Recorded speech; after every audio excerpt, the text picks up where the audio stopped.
Macam mana kita nak hold position kita untuk lebih lama? Okey, ada satu lagi kelebihan yang ada dalam dashboard.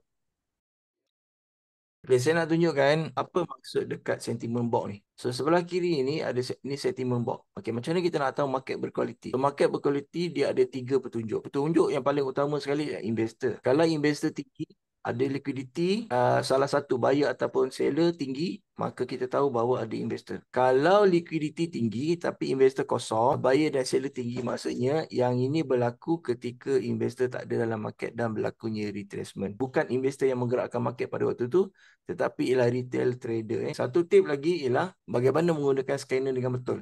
Waktu bila sesuai untuk kita trade.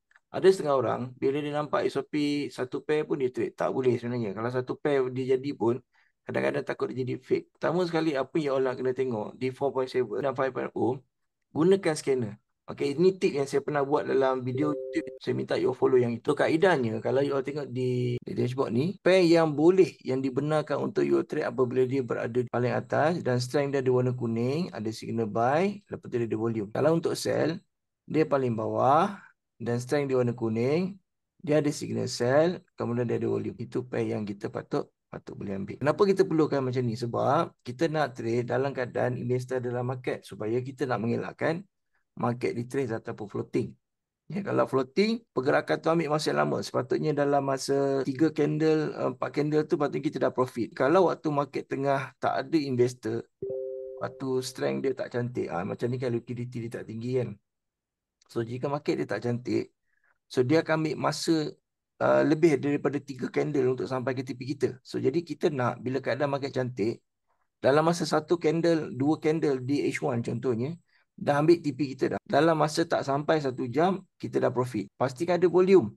Pastikan strength dia warna kuning, ada signal. 3 benda ni dah cukup memadai. Di scanner 3 benda ni patutnya kena ada. Seterusnya, currency strength. Pastikan ada currency yang bawah daripada negatif 50 dan atas 50. Dalam kes ni, berlaku di US dollar dan Japanese yen. Tadi kan US dollar naik 70, Japan turun bawah daripada negatif 50. So jadi makanya kita tahu bahawa ada investor dalam market. Tak semestinya dia merujuk kepada USD JPY. Ini sudah menunjukkan bahawa investor semua berada dalam US dollar punya currency. Semua pergi dekat US dollar punya currency dan juga menjual mata wang Japan. So investor ada 2 pelaburan yang dia buat. Pertama, dia melabur membeli mata wang dolar. The second one is dia menjual mata wang Japan. Itu maknanya investor dalam market. So kenapa bila ada investor dalam market, maka terbentuklah volume. So nampak tak ada volume. Berada di pair mana? Pair JPY. Bukan USD JPY sahaja, tetapi dia akan merujuk kepada kebanyakan pair JPY, USD JPY, CAD JPY, Euro JPY, GBP JPY ataupun Aussie Dollar JPY. So jadi ini yang kita mahukan. Okey, kemudian ada satu grup lagi iaitu US Dollar punya grup. So bila US Dollar naik atas 50, which is 60 sekarang, kita akan nampak USD, Euro USD, Great Britain Pound USD, Aussie Dollar US Dollar dan Gold. Nampak kat sini. Ni. So maknanya Great Britain Pound USD antara yang tercantik. Okey, so jadi itu fungsinya dalam kita mengaburkan SOP untuk dapatkan market yang berkualiti dan trade yang berkualiti yang mana dia berlaku dalam masa bawah daripada 1 jam. Contoh macam semalam market cantik pukul 9.10 ke atas sampai pukul 12. Itu dah 2 jam. Maknanya dah 2 jam tu dia dah bagi 100 pip ke 200 pip semalam gold. So maknanya cukup bagus lah. Kerana apa? Pada waktu semalam kita trade pada keadaan market ada investor. Kalau you all tengok pada petang tadi, gold sideways. Walaupun kita tengok macam ada buy lah, kejap macam ada sell, jangan ambil. Okey, jangan ambil sebab pada waktu tu tidak ada volume berjemaah. Maka kita tahu bahawa dia berkualiti. Contoh ke atas 3, bawah 2. Ataupun atas 5, bawah kosong pun boleh. Yang penting atas 5. So, jadi itu saja. Itu je SOP yang you all kena ambil. Nak berkualiti, buat macam semalam, buat macam hari ni. Mana yang ada sell, kemudian kuning, kemudian ada volume, kemudian ada currency strength atas 50. Okey, Kanada. Okey, so di sini ada grup Kanada pula. Iaitu kita boleh ambil CAD-JPY. Okay, antara the best lain daripada USD-JPY, CAD-JPY, USD-JPY, USD CAD jangan USD dengan kadang sama-sama strong. So, jadi kita ambil CAD-JPY ataupun USD-JPY. Kemudian, kita boleh tengok grup yang lain macam Euro ada sell untuk EuroCAD? Ada kan? Lepas tu ada tak GBP CAD? Ada tak? Okay. So ada 3 currency yang dominan, iaitu US dollar, Kanada dan Japan. So jadi kita ambil tiga group of currency. You boleh pilih USD punya group, you boleh pilih Kanada punya group, ataupun you boleh pilih Japan punya group. So refer dekat sini. Itulah market yang berkualiti. Itu yang kita mahukan. Gold turun lagi. So nampak tak hasilnya? Siapa yang ada trade sell gold? Berapa orang yang trade sell gold malam ni? Selepas saya kata gold boleh sell sebab data USD semua positif. Berapa orang yang malam ni ada trade gold dan running profit? Siapa? Ada cikgu, ada. Ada Kak Nita ada. Siapa lagi? Abang Ada. Jo. Ada. Ya. Abang Jo ada. Siapa lagi? Rahman. Siapa lagi? Hi. So, Saya daripada atas tadi. okay. Afi. Siapa lagi? Saya, cikgu saya. Ramai. Yehi. Siapa lagi? Siapa lagi? So, jadi ini yang dikatakan market berkualiti. Okay. Nak cari the best lagi. Macam mana kita nak hold position kita untuk lebih lama? Okay. Ada satu lagi kelebihan yang ada dalam dashboard. Iaitu layer. Apabila sell position tu, dia ada warna kuning. So, USD JPY kita boleh hold position. NZD USD, EuroCAD kita boleh hold position. Okay, kita boleh hold position. Kalau nak hold position gold, tunggu gold keluar sell di warna kuning. Sama macam yang berlaku dekat Euro Kanada seperti USD JPY. Ini akan pergi untuk jangka masa yang mungkin panjang, 1 ke 2 jam. So setakat ni kalau kita lihat pair USD cantik, semuanya warna kuning. Okay, semuanya warna kuning. Nice, sangat-sangat nice. Kenapa? Kenapa jadi macam ni? Sebab macam saya beritahu tadi, currency strength dia mesti atas 50. Kalau dia naik 70, kalau dia naik 80, dia naik 90, tembus pun dashboard pun tetap memang paling power. Sebab waktu tu investor masuk waktu ni dalam trillion dollars. Okay, bukan million tetapi trillion dollar ataupun lebih daripada itu.